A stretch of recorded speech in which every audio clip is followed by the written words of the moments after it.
The government and the bankers are terrified that the American people may be waking up a little bit faster than they were hoping.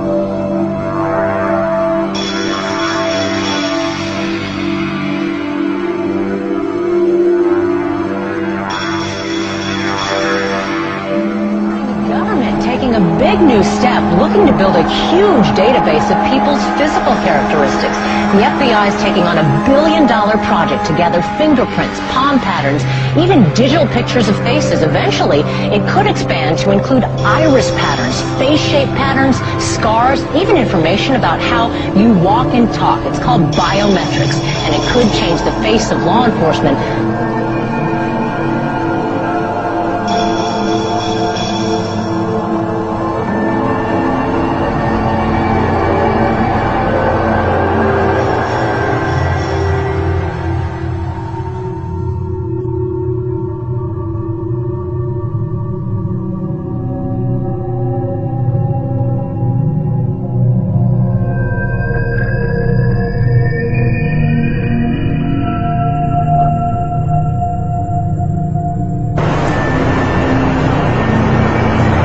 Hey, excuse me, sir.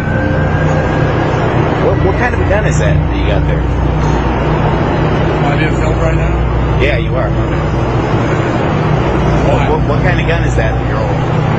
Why are you filming? I want to know why you think that's necessary to carry that kind of weapon to walk through people's cars to the airport.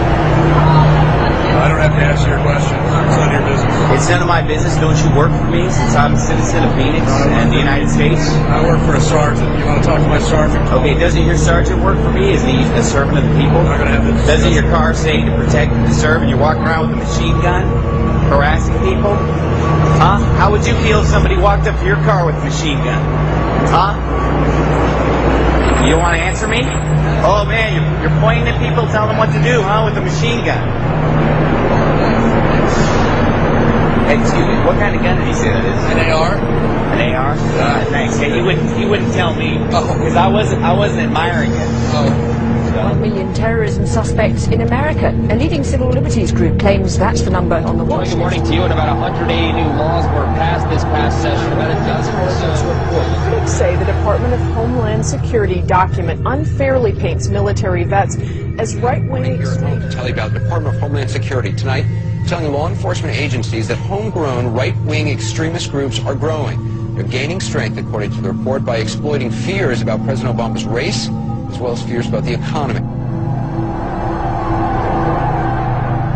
Almost 5,000 strong, the brigade is based at Fort Stewart, Georgia, under, quote, the primary purpose of this force is to provide help to people in need in the aftermath of a WMD-like event in the homeland, so that were they called to support civil authority, those governors or local state jurisdictions that might need our help, that they would be responsive and capable in the aftermath of an event like this, end quote.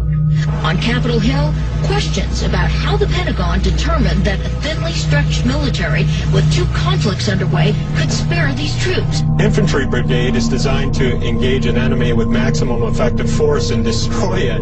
That's not the sort of thing anybody wants to see in the streets of the United States. We're in a fascist economy right now in terms of the reason things are the way they are. Fascism should more properly be called corporatism, and that is when corporations and the government are in league together to basically exploit the common people, to extract wealth from them, to basically grind them down into poverty and grab all the goodies for themselves.